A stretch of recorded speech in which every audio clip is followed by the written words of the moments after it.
नमस्कार। आकाशवाणी जयपुर अजमेर से प्रस्तुत है प्रादेशिक समाचार।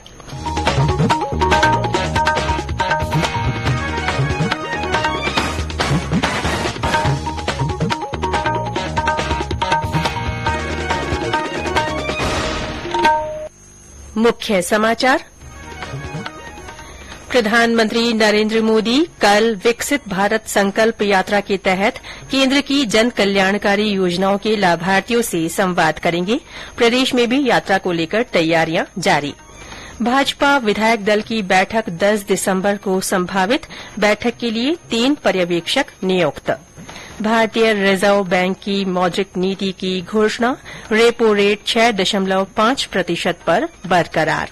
और राष्ट्रीय लोक अदालत कल। लंबित मामलों का राजीनामे से होगा निपटारा।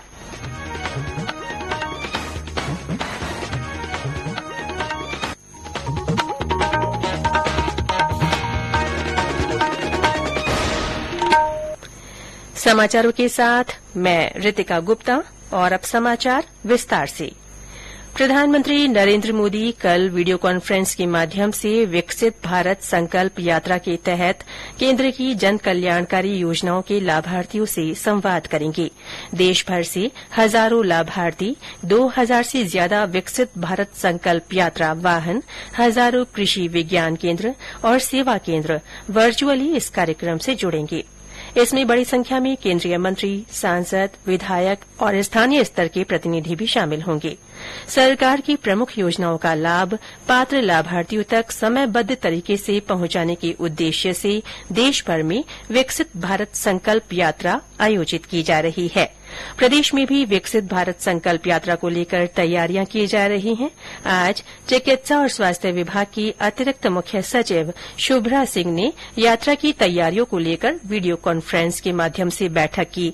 उन्होंने कार्यक्रम को सफल बनाने के लिए चिकित्सा विभाग से पूरी प्रतिबद्धता के साथ काम करने को कहा। उन्होंने कार्यक्रम की सफलता के लिए राज्य स्तरीय हेल्प डेस्क बनाने के निर्देश दिए। श्रीमती सिंह ने कहा कि ये एक ऐसा प्रयास है जिसके जरिए प्रदेश की सभी ग्राम पंचायतों और वार्ड स्तर तक शिविर आयोजित कर केंद्र की ओर से चलाई जा रही प्रमुख योजनाओं का लाभ पहुंचाना सुनिश्चित किया जाएगा। इधर टोंक जिला कलेक्टर डॉ ओम प्रकाश बैरवा ने यात्रा को लेकर जिले के अधिकारियों की बैठक ली। उन्होंने बताया कि केंद्र की विभिन्न जन कल्याणकारी योजनाओं को इस संकल्प यात्रा के माध्यम से जनता तक पहुंचाया जाएगा और पात्र लोगों को योजनाओं से जोड़ा जाएगा। सभी जिला स्तर के अधिकारियों को निर्देशित किया है कि वो अपने अपनी पूरी कार्य योजना इसकी बनाएं और जहां तक टेंटेटिव डेट है अभी 15 दिसंबर से 26 जनवरी के बीच में हम पूरी विकसित भारत संकल्प यात्रा प्रारंभ करेंगे। इसका पूरा हम रूट चार्ट बना रहे हैं और विकसित भारत संकल्प यात्रा की रथ है वो हर ग्राम पंचायत पे जाएगा और जो जिले की 236 ग्राम पंचायतें हैं उन सभी 236 ग्राम पंचायतों तक हम ये आयोजन बहुत अच्छे से करेंगे। नागौर और सवाईमाधोपुर जिला कलेक्टर ने भी अपने अपने जिलों के अधिकारियों की बैठक लेकर यात्रा का सफल क्रियान्वयन सुनिश्चित करने के निर्देश दिए। प्रदेश में मुख्यमंत्री के नाम की घोषणा की अटकलों के बीच राजनीतिक हलचल बढ़ गई है। भारतीय जनता पार्टी ने प्रदेश में विधायक दल की बैठक के लिए 3 पर्यवेक्षक नियुक्त किए हैं। रक्षा मंत्री राजनाथ सिंह, सरोज पांडे तथा विनोद तावड़े को राजस्थान के लिए पर्यवेक्षक नियुक्त किया गया है। ये पर्यवेक्षक विधायक दल की बैठक में मौजूद रहेंगे और विधायक दल के नेता के लिए आम राय बनाएंगे। 10 दिसंबर को विधायक दल की बैठक होने की संभावना है। उपराष्ट्रपति जगदीप धनखड़ कल प्रदेश के दौरे पर रहेंगे। वे सबसे पहले उदयपुर पहुंचेंगे। इसके बाद उनका बांसवाड़ा जाने का कार्यक्रम है, जहां वे त्रिपुर सुंदरी मंदिर में दर्शन और पूजा अर्चना करेंगे। श्री धनखड़ बाद में गोविंद गुरु जनजातीय विश्वविद्यालय में छात्रों और शिक्षकों के साथ संवाद करेंगे।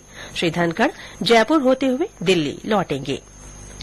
केंद्रीय गृहमंत्री अमित शाह ने कहा है कि अखिल भारतीय विद्यार्थी परिषद एबीवीपी ने अपनी स्थापना के बाद से देश के विकास में महत्वपूर्ण भूमिका निभाई है।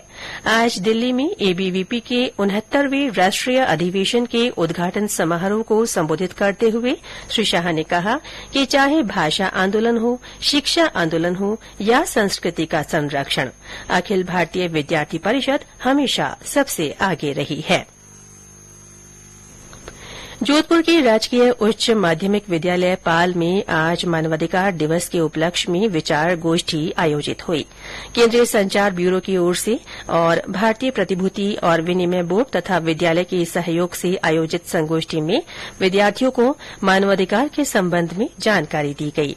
इस अवसर पर विद्यालय की प्रधानाचार्य दुर्गा सोलंकी ने कहा कि मानवाधिकार शिक्षा का उद्देश्य विद्यार्थियों में सबको साथ लेकर चलने की योग्यता विकसित करना है।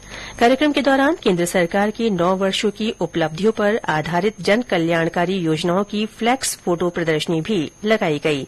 इस दौरान प्रश्नोत्तरी और भाषण प्रतियोगिता आयोजित की गई। सफल प्रतिभागियों को सम्मानित किया गया। केंद्रीय संचार ब्यूरो की अजमेर इकाई की ओर से रामनिवास विद्या मंदिर उच्च माध्यमिक विद्यालय पंचशील में मानवाधिकार दिवस के उपलक्ष्य में संगोष्ठी और मौखिक प्रश्नोत्तरी प्रतियोगिता का आयोजन किया गया।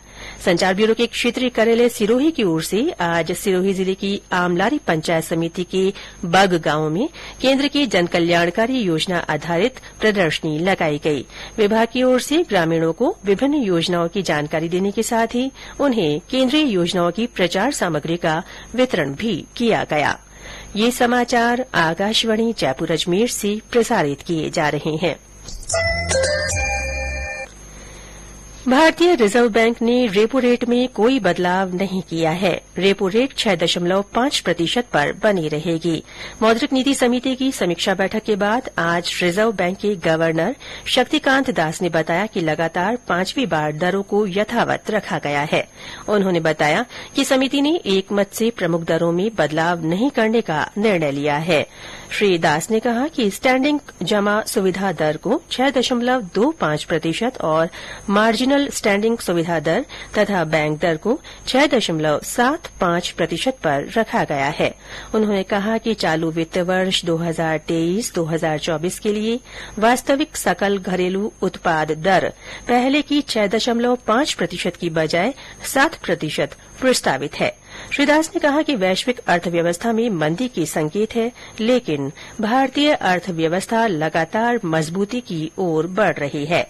उन्होंने कहा कि भारतीय अर्थव्यवस्था की बुनियाद मजबूत है और बैंक तथा कंपनियों की बैलेंस शीट बेहतर दिख रही है। प्रदेश की सभी बार एसोसिएशन में आज एक साथ चुनाव संपन्न हुए। तहसील से लेकर हाईकोर्ट स्तर की बार एसोसिएशन के लिए वोटिंग सुबह 9 बजे से शुरू हुई। कई जिलों में 3 बजे तक जबकि जयपुर में 5 बजे तक वोटिंग हुई।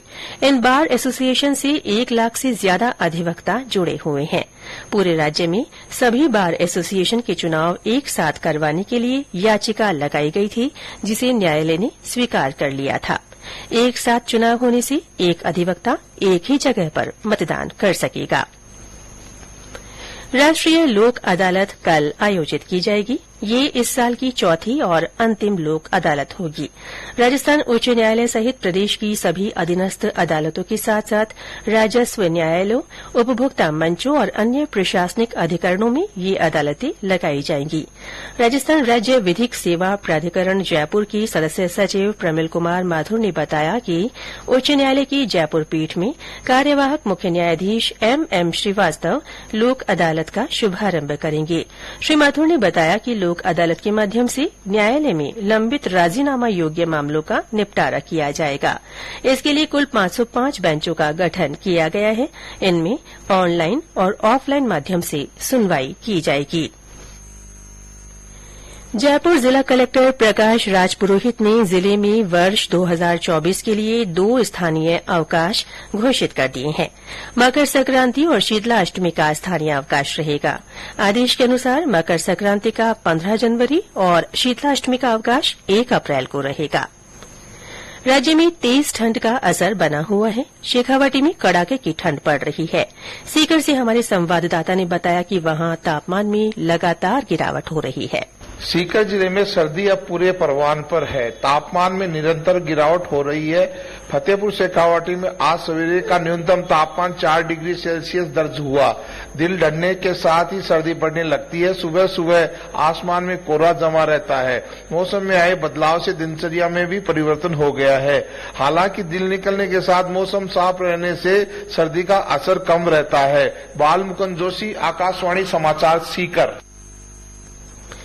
चूरू में 6.6, हनुमानगढ़ की संगरिया में 7.1, पिलानी में 8 और श्रीगंगानगर में आज न्यूनतम तापमान 9 डिग्री सेल्सियस दर्ज किया गया। ज्यादातर स्थानों पर दिन का तापमान 20 से 25 डिग्री के बीच बना हुआ है। इस बीच आज जोधपुर, जालौर, पाली और भरतपुर में सुबह कोहरा छाया रहा, लेकिन दिन चढ़ने के साथ ही मौसम साफ हो गया। मौसम विभाग ने कहा है कि अगले 4-5 दिनों में तापमान में किसी बड़े उतार चढ़ाव की संभावना नहीं है। प्रदेश के सरकारी सीनियर सेकेंडरी स्कूलों में कल नो बैग डे के तहत लैब डे मनाया जाएगा। शिक्षा विभाग के सचिव नवीन जैन ने बताया कि सरकारी उच्च माध्यमिक विद्यालयों में प्रयोगशालाओं के जरिए प्रभावी शिक्षण और विद्यार्थियों के सीखने के अवसरों में बढ़ोतरी के उद्देश्य से लैब डे मनाने का निर्णय लिया गया है। इस पहल से प्रयोगशालाओं को भौतिक रूप से समृद्ध, साफ और सुरक्षित बनाते हुए विद्यार्थियों को लाभान्वित किया जाएगा। श्री जैन ने बताया कि संस्था प्रधानों को निर्देश दिए गए हैं कि वे नियमित रूप से प्रयोगशालाओं का भी अवलोकन करें और विद्यार्थियों को प्रायोगिक कार्यों में पारंगत बनाया जाए। कॉन्स्टिट्यूशन क्लब ऑफ राजस्थान के सदस्य बनने की प्रक्रिया शुरू हो गई है। इसके लिए आवेदन फॉर्म का वितरण शुरू कर दिया गया है। आवेदन फॉर्म विधानसभा सचिवालय से प्राप्त किए जा सकते हैं। क्लब की सदस्यता के लिए 7 वर्ग बनाए गए हैं। आवेदनकर्ता की ओर से क्लब की आजीवन, साधारण, विशेष, सामान्य, अनिवासी और व्यक्तिगत, विदेशी, अस्थायी और संस्थागत सदस्यता के लिए आवेदन किया जा सकता है। और अंत में मुख्य समाचार एक बार फिर। प्रधानमंत्री नरेंद्र मोदी कल विकसित भारत संकल्प यात्रा के तहत केंद्र की जन कल्याणकारी योजनाओं के लाभार्थियों से संवाद करेंगे। प्रदेश में भी यात्रा को लेकर तैयारियां की जा रही हैं। भाजपा विधायक दल की बैठक 10 दिसंबर को संभावित है। बैठक के लिए 3 पर्यवेक्षक नियुक्त किए गए हैं। भारतीय रिजर्व बैंक की मौद्रिक नीति की घोषणा हो गई है। रेपो रेट 6.5% पर बनी हुई है। और राष्ट्रीय लोक अदालत कल आयोजित की जाएगी। लंबित मामलों का राजीनामे से निपटारा होगा। इसके साथ ही प्रादेशिक समाचार बुलेटिन समाप्त हुआ। नमस्कार।